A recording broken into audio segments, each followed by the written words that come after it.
Le damos la palabra al compañero González Suárez Ocampo. Adelante. Sí. Buenas tardes, noches. Estamos así como ya medio oscurece, ¿verdad? En la transición. Miren, para nosotros en el estado de Guerrero pues tiene toda ahí una larga historia de luchas sociales. A veces se siente pesado, ¿no? Poder con toda la historia que hay ahí y de pronto estar en la responsabilidad, ¿no? de lo que es la CETEC, del movimiento magisterial. Y sin embargo hay un pueblo, un magisterio, un pueblo muy sensible, y la verdad en esta última etapa de la movilización pues se demostró, ¿no? muy decidido.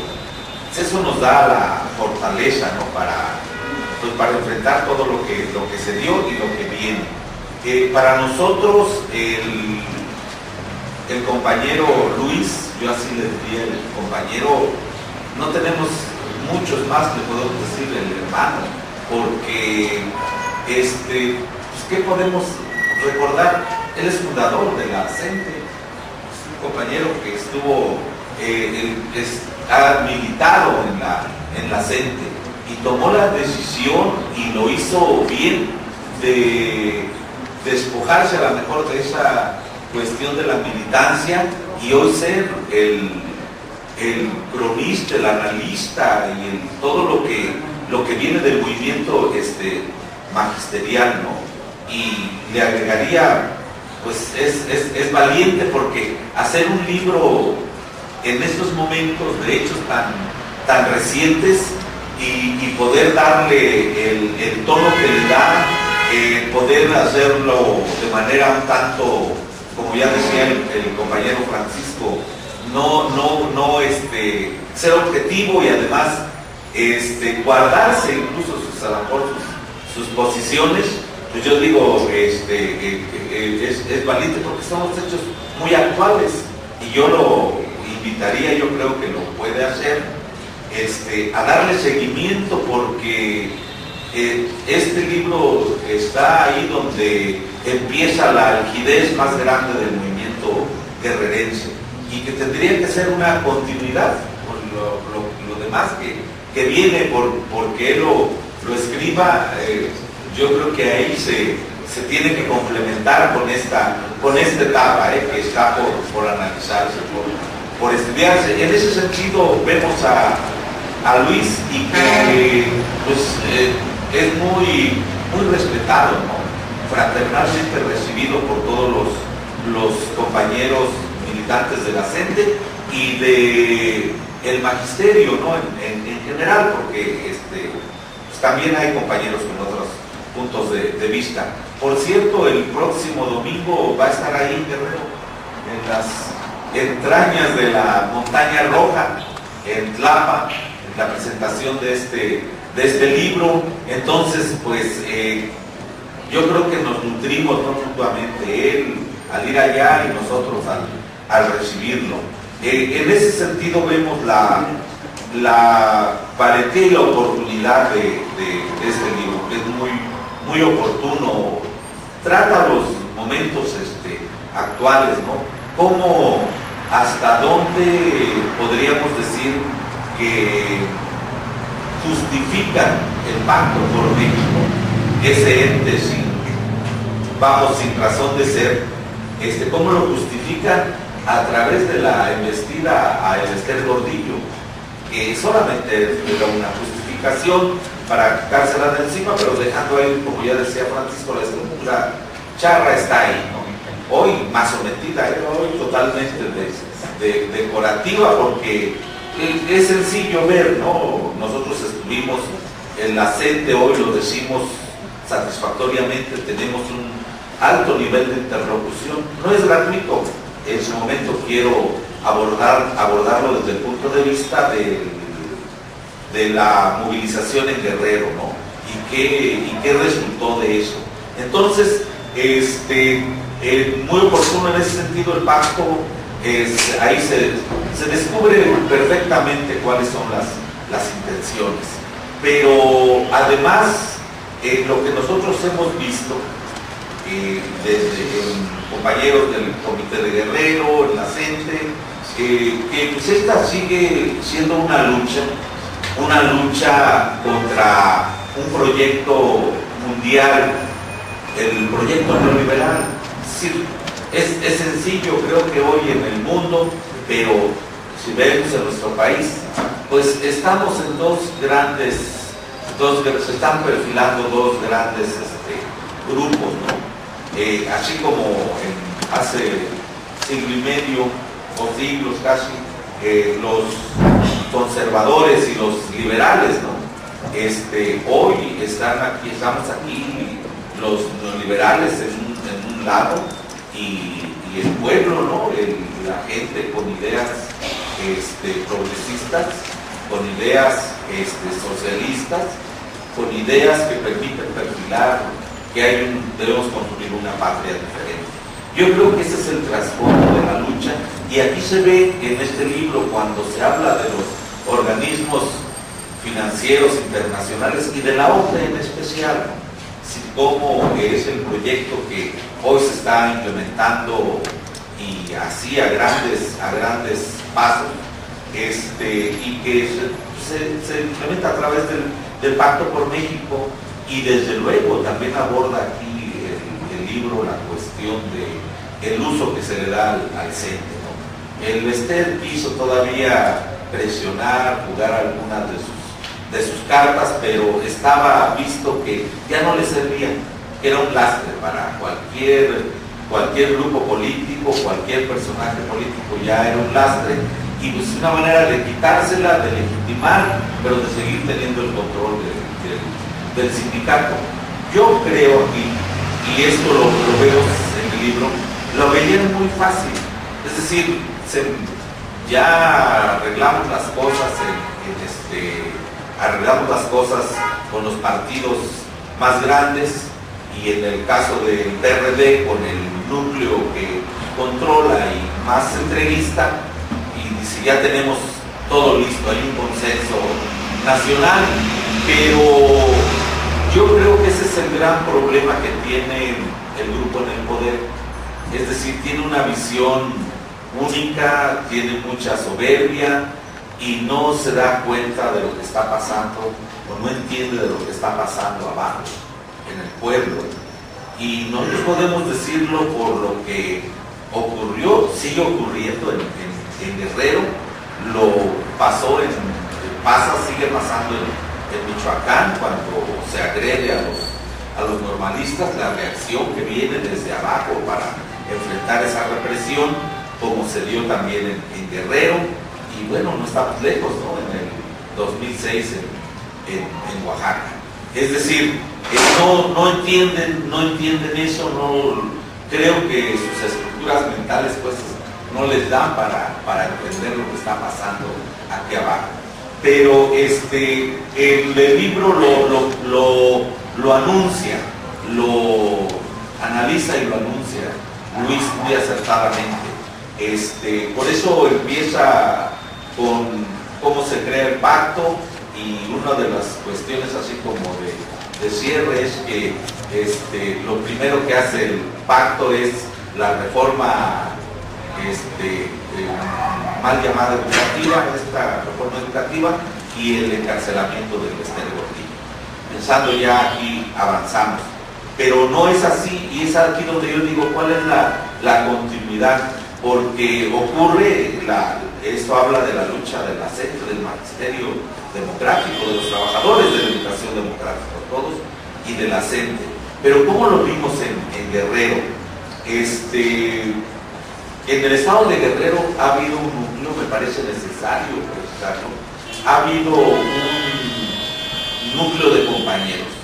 No hemos podido lograr tener la dirección formal, por decirlo así, de la sección 14. Somos aproximadamente 70,000 maestros.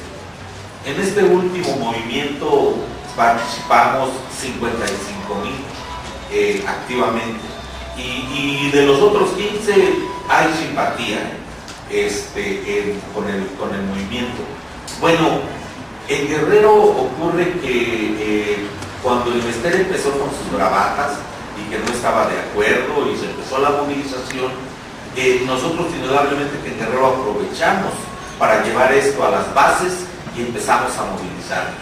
Y empezó así como una competencia entre la dirección institucional, entre la dirección charra y la dirección democrática, porque hay dos comités seccionales.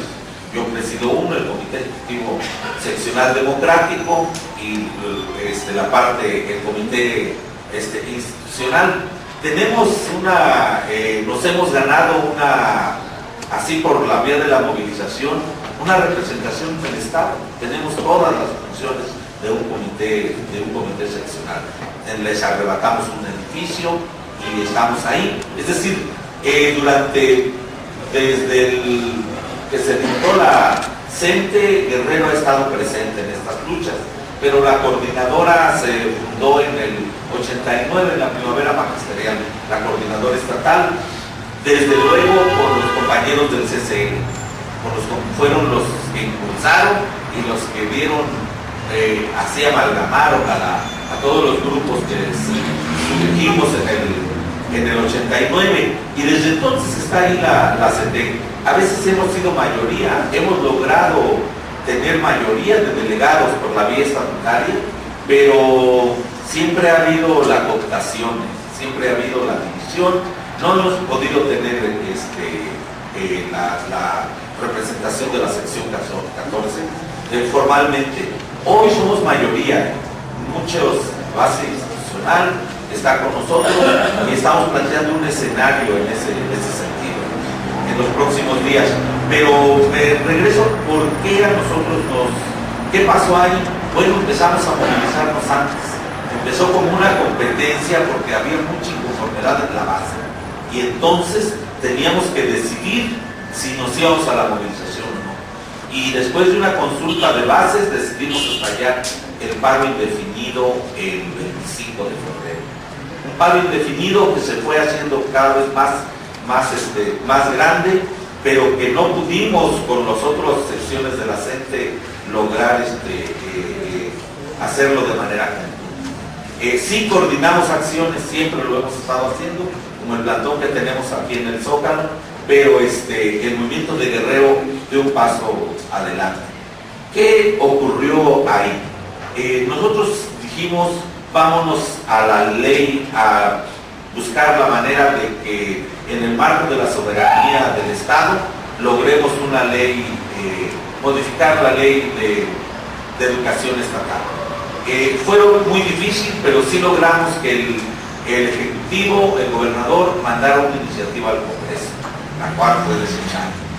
Después logramos que el grupo del PRD, el grupo parlamentario, presentara otra iniciativa, la cual solamente fue legislada favorablemente en la cuestión de la gratuidad de la educación, donde nosotros planteamos que quedara ahí que la educación, los gastos de las escuelas deben de ser subsanados por las autoridades estatales y federales.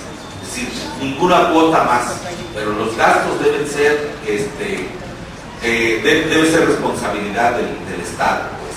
Entre otras precisiones que se hicieron ahí, pero en lo demás fue desechado. Siempre dijeron, no, la federación no está de acuerdo en que se ponga este antecedente, pues, este gran antecedente de que se puede legislar en un estado y al rato pues ya la reforma se vino abajo, ¿no? Ese es su punto de vista. Un dato curioso, si ustedes hacemos historia, en el gobierno, en los gobiernos panistas se dio mucha libertad a los gobernadores. Entonces los gobernadores hicieron sus votos de poder y en base a eso el PRI pues pudo agrupar toda la fuerza económica y de mapaches y de corrupción pues para la elección, pero llegando ellos al poder, hoy queda muy claro que no hay autonomía estatal, tienen un férreo control sobre los gobernadores. Esta es una de sus tácticas. Así es que no permitieron nada de eso los maestros nos sentimos engañados, ofendidos, nos indignamos y por eso se fue a la consulta a los pueblos, porque la lucha por la gratuidad de la educación y la lucha por la educación pública es de todos. Y así lo comprendió la mayoría de la gente, incluso sin una gran formación, de la gente humilde, de la gente sencilla. Y por eso se creció el movimiento de esta manera. Un gran apoyo en ese sentido. Y lógicamente se empezó a preguntar, bueno, si el gobernador no puede darnos respuesta, ¿para qué está ahí? Y si el legislativo no puede darnos respuesta, ¿para qué está ahí? Entonces no hay poderes en Guerrero, no hay poderes, y de ahí se empezó y existe y se va a hacer una consulta al pueblo de Guerrero sobre la desaparición de poderes, porque ¿para qué queremos los poderes ahí?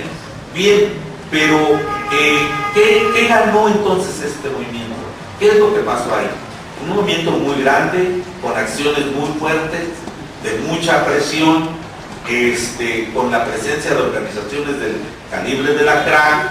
En una de las etapas del movimiento se entró un grupo de policías comunitarios con sus armas hasta la Plaza Primer Congreso de Anáhuac, coberturada por miles de trabajadores de la educación y de gente del pueblo, no solamente de los trabajadores de la educación. Entonces son los signos de lo que está ocurriendo, y a eso me refiero. Estos son los datos que da Luis, los antecedentes que da y que se complementarían con esta situación. ¿Qué pasó ahí en ese sentido? Creo que el gobierno federal valoró una situación. Con la gente, o negociamos o reprimimos. Yo creo que valoró esa situación en torno a los hechos de Guerrero. ¿Y qué logró el movimiento de Guerrero? Logró abrir la negociación, no solo, con toda la gente, pero dimos esa aportación para lograr abrir la negociación al nivel que tenemos hoy la interlocución. Hoy también no es lo mismo la reforma educativa como la plantearon en ese momento a como hoy se está planteando. Hoy hay otro discurso.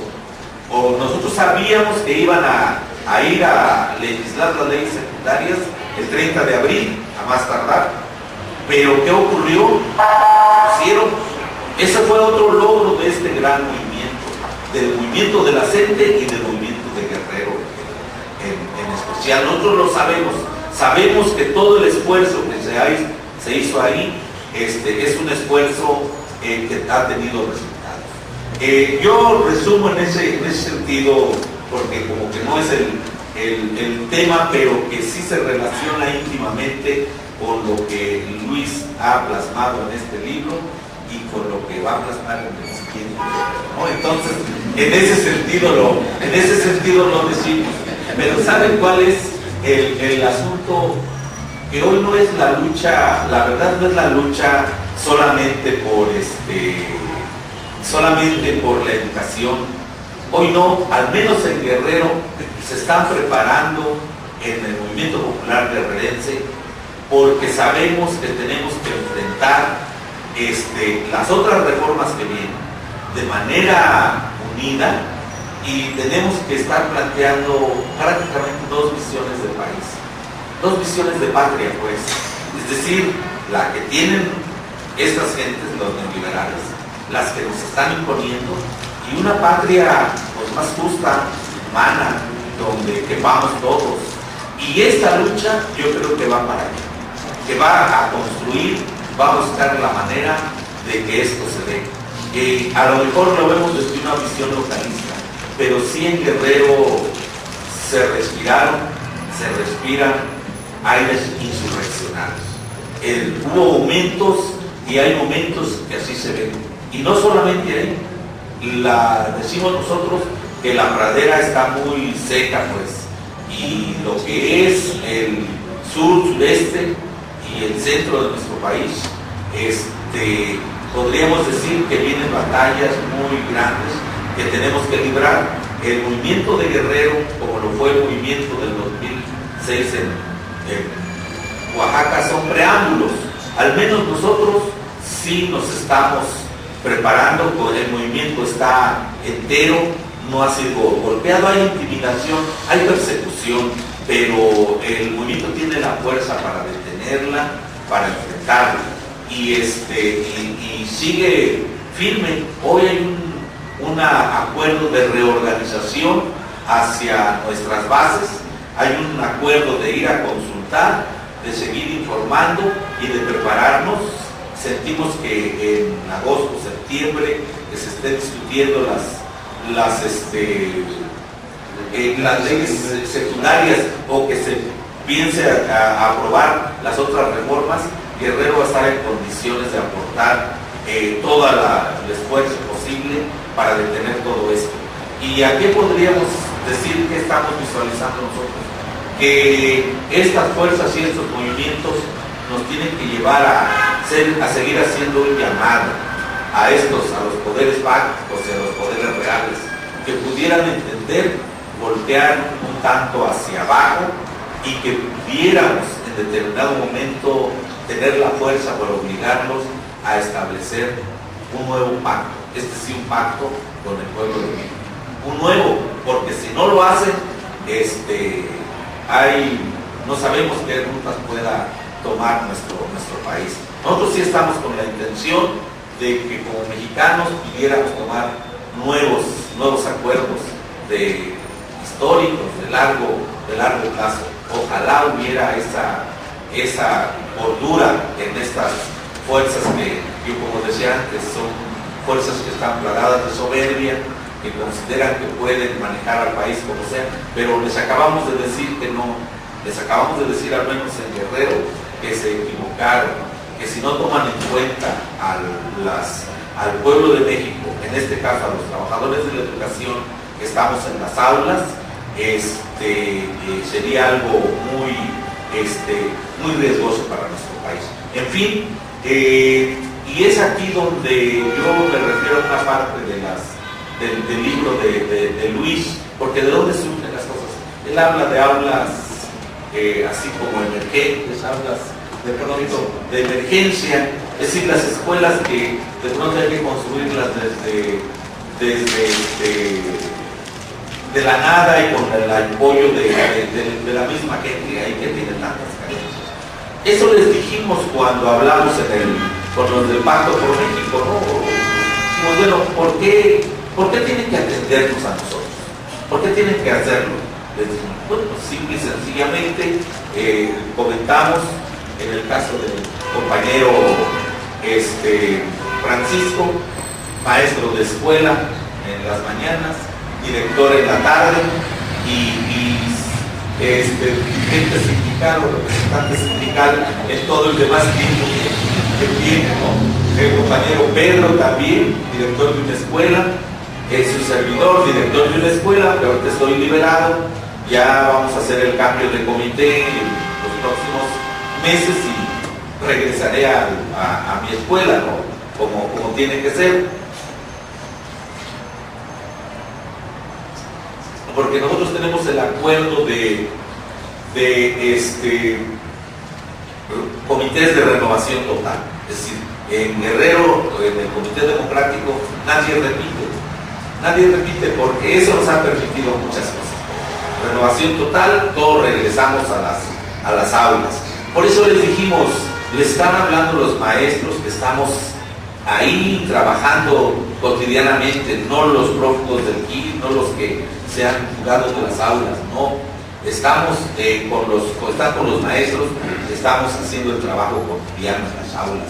Tienen que poner atención a esto, es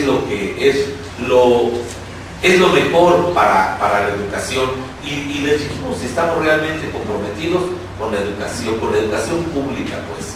Digo, la otra educación, pues que le sigan ahí. Nosotros tenemos que ver la cuestión de la educación pública. Digo esto porque, como lo toca en este libro Luis, pues ni se diga en Guerrero, ¿no?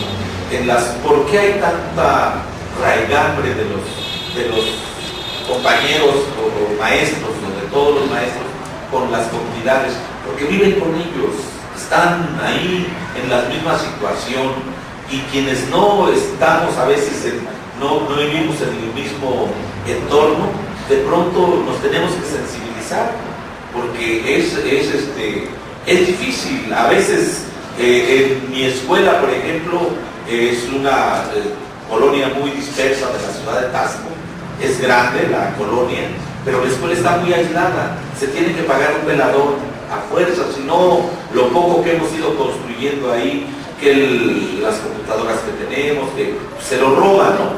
Y se tienen que cooperar los padres de familia. Nunca hemos podido lograr un velador, y aunque sea 5 pesos por semana, hay familias que dicen, pues para medio kilo de tortillas nos alcanza. De veras, pareciera que es increíble, pero no. Entonces, de ahí va surgiendo el compromiso de los maestros. Pues es muy difícil ser insensible ante esas situaciones, ¿no? Eso es lo que ha pasado. Yo creo que por eso los estados del sur-sureste, donde hay muchas carencias, pues de pronto nos sensibilizamos de lo que está pasando, y de ahí la explicación de gentes como nuestros grandes maestros, ¿no? Como Genaro, como Lucio, vienen de ahí. Era una necesidad histórica que eso surgiera, ¿no? Entonces eso ha hecho que se siga sensibilizando los trabajadores de la educación, y aquí Luis lo retoma muy acertadamente. Claro, como lo dicen aquí, no necesitamos ir tan lejos, ¿no? Hay escuelas aquí, como él menciona, en Alpalpa, en Ixtapalapa o en la periferia. Digo, no necesitamos ir muy lejos para ver todo eso. Pues bien, desde ahí nosotros decimos que podemos construir, que tenemos que aportar, y que hoy nos tienen que escuchar.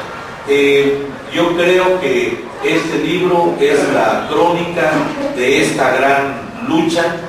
Nos encontramos aquí, nos reflejamos aquí, y sentimos pues cierta satisfacción de que podamos aportar también un poco de nuestra movilización, nuestra práctica de lucha, nuestra práctica sindical, que pueda ir nutriendo esta historia de rebeldía.